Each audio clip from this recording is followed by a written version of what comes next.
Hello, my name is Adriana Zelaya, and for my cross-cultural presentation for Women's Health, I'll be talking about child marriage. Now, child marriage is any formal marriage or informal union where one or both of the parties are under 18 years of age. Each year, 12 million girls are married before the age of 18. That is 23 girls every minute, and nearly one girl every 2 seconds. As I go through my presentation, please try to take everything I say with an open mind. These facts and figures are quite devastating, and I'm going to be talking about a few girls who have experienced child marriage hand-on. I hope you can enjoy the presentation and learn something new from it. Unfortunately, child marriage isn't something that we're just facing now in modern society. It has been around since the dawn of time. In ancient and medieval societies, it was common for girls to be married at or even before puberty. In the United States, today, every state except New Jersey and Delaware allow underage marriage because of extenuating circumstances. States will even allow marriage to girls who are only 14 years old. This can be due to the consent of the parents, if one of the parties become pregnant or have also given birth. Another circumstance is if it's an emancipated minor.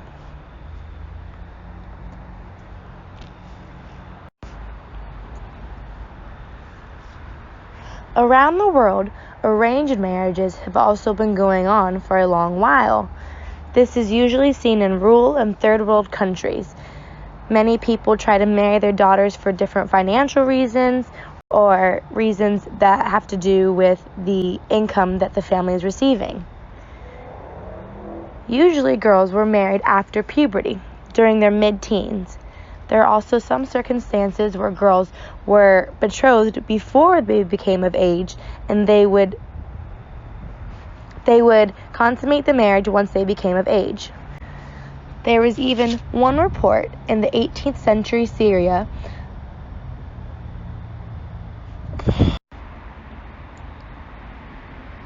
Child marriage can happen across different countries, different cultures, and different religions. These are some fast facts of child marriage today. 12 million girls marry before the age of 18 annually.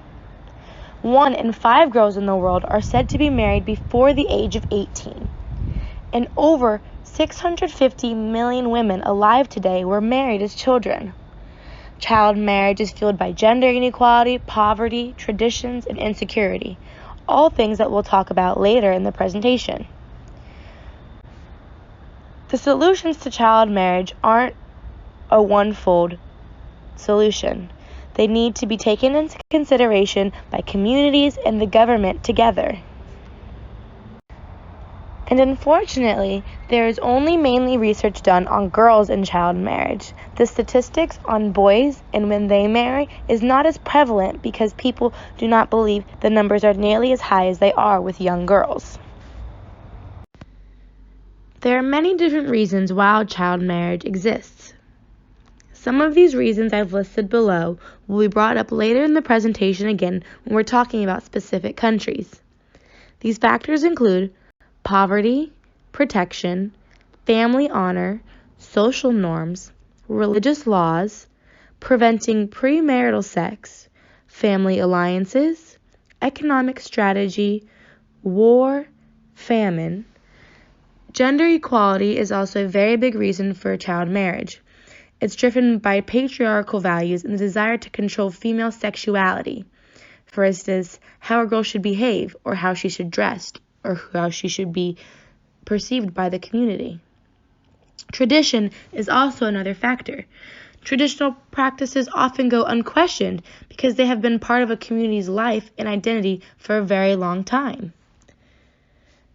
As listed first, poverty is a very big reason why there is child marriages. In communities where a dowry or a bride price is paid, it's often welcome income for poor families, and the families will have girls for the specific reason to sell them off to males. Insecurity is also another reason why there's child marriages. Many parents will marry their daughters young because they feel it's in her best interest, and they're not sure if she'll be able to get married when she gets older. Child marriage also has an effect on these young girls' health. The main one is complication in pregnancy and childbirth because it is a leading cause of death in girls aged 15 to 19 globally. 90% of adolescent pregnancies in the developing world are due to girls who are already married. When a mother is under 20 years old, her child is 50% more likely to be stillborn or die within its first weeks of life than a baby born to an older mother. Child marriage has devastating consequences on a girl's health. It encourages the initiation of sexual activity at an age where the girls' bodies aren't fully developed and they may not understand what their body needs and the different signals their bodies will be telling them to stop the sexual encounter. Child marriage has very negative effects on girls. Girls who are married as minors are more likely to live in poverty, be uneducated, reside in rural areas, have low or no access to health care, and have children that suffer from child malnutrition. They face more risk factors of experiencing dangerous complications in pregnancy, childbirth, contracting HIV/AIDS, and suffering domestic violence as well. Another negative effect that child marriages have are on the community and the society that these young girls live in. These girls, if educated, could grow up to be doctors, lawyers, politicians. They could try to change the way their society is. But with the limited resources they have, and the fact that they're married as children, it will make it hard for them to strive in their society and make a difference in their community. The first country I'll be talking about is India. In India, 20% of girls are married before their 18th birthday, and 7% are married by the age of 15. India also has over 15 million girls who were first married before they were 18 years old. This statistic shows that India has the highest absolute number of child brides in the entire world. There are many different factors that drive child marriage in India. It's more common among poorer households because many families will marry off their daughters to reduce their perceived economic burden. They're promised to be married before they're born, and this is to secure that their family will have someone to marry their daughters. They're also uneducated, so they don't really consider education to be a part of what a girl needs to know in India. Her focus should be more in the household, and this is because of traditional customs and gender norms. Violence against girls is a major reason for child marriage in India. Girls who are married off don't have to worry as much about the rapes that happen and the different sex trafficking and kidnaps that go on to girls who are not married and not betrothed at an early age. India has committed to eliminate child, early, and forced marriage by 2030, and this is in line with the goal of the Sustainable Development Goals, a contract that states different goals for how the world is going to go about eliminating child marriage worldwide. Nigeria is the second country I'll be focusing on. 44% of girls in Nigeria are married before their 18th birthday, and 18% are married by the age of 15. Child marriage is most common in the northwest and northeast of Nigeria, where 68 and 57% of women aged 20 to 49 were married before their 18th birthday. According to UNICEF, Nigeria also has the third highest absolute number of child brides in the world at over 3.5 million, and it has the 11th highest prevalence rate of child marriage globally. Like India, Nigeria has specific factors as to why child marriage is so prevalent.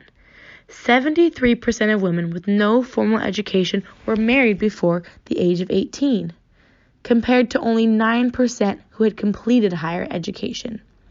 Further education is almost impossible for some girls, and that gives them no choice but to rely on their husbands for the rest of their lives.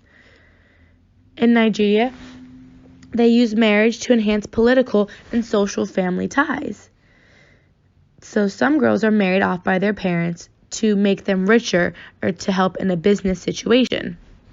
Gender norms and poverty are very prevalent in Nigeria, and that is another reason why there are so many child brides. One of the main reasons, though, again, like India, is the violence against girls. Child marriage is used as a weapon of war in Nigeria.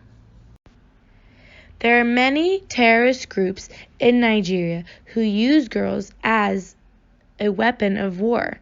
They'll take the girls and marry them to their own people. They'll rape the girls, kill the girls, or even sell them into sex slavery worldwide.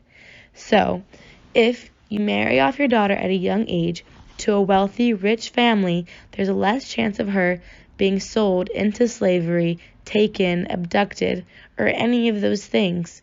That's why child marriage is very prevalent. Some of it's for the protection factor, because these girls won't have any other protection if they stay single. Throughout my research on this topic of child marriage, I've read a lot of testimonials from girls all over the world and their experience with child marriage. I thought it would be good to share a couple of those experiences to help you guys understand just how devastating and hard this can be for them. These girls have changed names and changed countries so people don't know who they are, and it's as anonymous as possible. But I'd like to tell you their stories. Starting with Gloria. Gloria's father died when she was very young, and it was up to her and her mother to provide for them. Once her mother left, it was only Gloria, and she had little brothers to take care of. She says that she was supposed to be in school when she got married, but she was 12 years old when she got married, and she married a 35-year-old man. She married him because of poverty. Her elders told her that this man would help take care of her siblings and her grandmother. Gloria quickly became pregnant after she was married to him. The pregnancy was very hard on her body because she was so young. Unfortunately, her husband died while she was still pregnant. So, what she had to do was marry his brother. And then, in her second marriage, she was experiencing domestic violence from her new husband. She lost her baby, and she was under threat and oppressed, but she eventually became pregnant again. Unfortunately, Gloria isn't the only girl who's experienced something like this. I'd also like to tell you guys the story of Doreen. Doreen is the oldest of 5 children, and they're all orphaned because her mother and her father have both passed away. Her grandma's very old, and it's hard for her to take care of them all.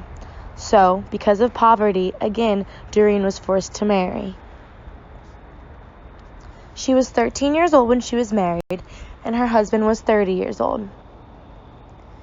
Doreen wanted to go back to school, and she asked her grandmother about it, but her grandmother told her it was no longer her choice, but her husband's. And her husband chose to have Doreen stay inside all day and take care of him and her other members of family. Doreen was also soon pregnant after being married. She was very sad when it happened because the people at her school would make fun of her for being pregnant. For this reason, she did drop out of school. Her body hurt constantly, she said, and her delivery was very terrible, and it had a long-lasting effect on her and her health. There are many other girls, hundreds and thousands of girls, who have similar stories like Doreen's and Gloria's. And unfortunately, not all these girls have access to programs that these girls did. Doreen and Gloria and their children are now being supported by the Women's Empowerment Organization, so they can return to school and continue their education. Doreen said she's looking forward to being educated just like her friends. Gloria is also hopeful that she can achieve her goal of becoming a doctor, because there are so few doctors in her district, and particularly women doctors. She wants to be the one to change that. These girls' stories are amazing and touching, and they help put perspective to the world that we live in. These girls want nothing more than to be educated. And unfortunately, because of their situations and their circumstances and where they were born, being able to do that is a struggle and a fight every single day.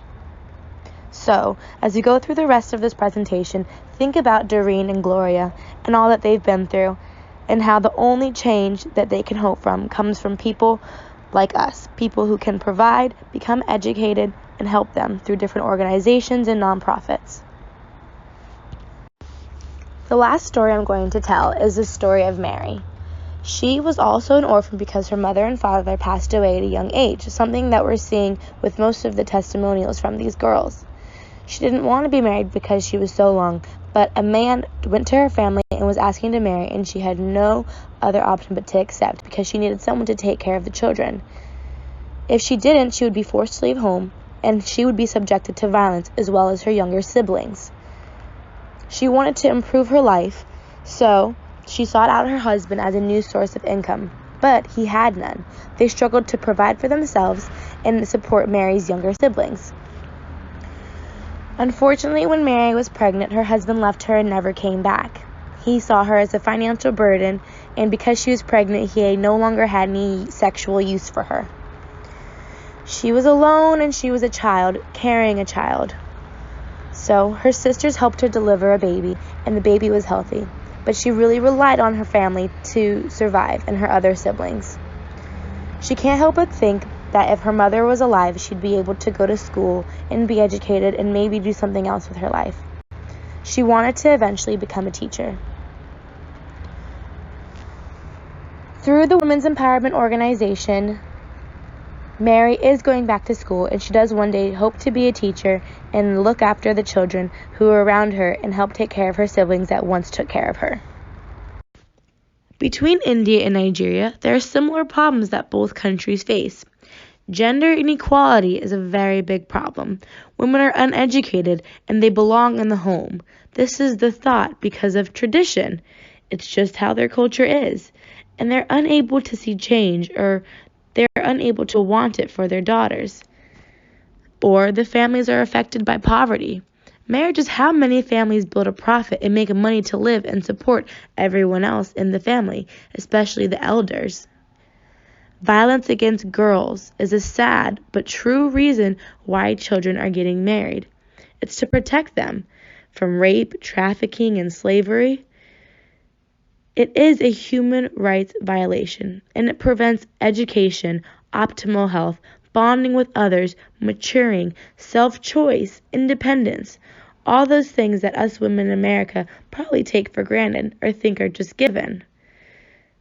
These girls will also have an increased risk for sexually transmitted diseases, cervical cancer, malaria, death during childbirth, and obstetric fistulas. These are all things that could be prevented in a place where they get good health care, or they're taken care of by others around them, not just the husband family, but their own. There are efforts being taken to stop child marriage. In India, from the Sustainable Development Goal 5, it's to achieve gender equality and empower all women and girls. Both India and Nigeria have signed this goal and committed to doing so by the year of 2030. In 1992, India set a minimum marriage age of 18. They are also a focus country of UNICEF and UNFPA. It's a global program to accelerate action to end child marriage. The government has also used empowerment programs and awareness raising to encourage behavior change among the people of India to try to get their support for reform and the government to take these actions more seriously. Nigeria has also signed a joint statement at the 2014 Human Rights Council calling for a resolution on child marriage. In 1991, they set a minimum marriage age of 18. And in 2016, Nigeria launched the African Union campaign to end child marriage in Africa. Both governments have signed many different documents stating that they want to get rid of child marriage, but there has been no specific reforms put in place and no progress or updates made so the rest of the world can see how it's actually going. In conclusion, child marriage affects health, social, political, and economic conditions for the girl, sometimes beyond the girl, but the society as well. It's driven by tradition and culture. Most countries are still at a high percent of girls who are married by the age of 18. And although governments have signed the papers saying they want to end child marriage, more needs to be seen with enforcing these policies and actually making change. Child marriage is not something that can go away in a day, not even a month, not even a year, but it's something that we can work towards, and we can try to let girls know that they have an option of who they want to marry when they want to marry. It goes beyond reforms, it goes beyond the elders. It's up to us to educate girls and let them know their options so they can make choices for themselves in this 21st century world that we live in. Thank you for listening to my presentation. I hope you learned something new, and hopefully some of the facts and figures that I gave you, and even Doreen and Gloria's testimonials stuck with you.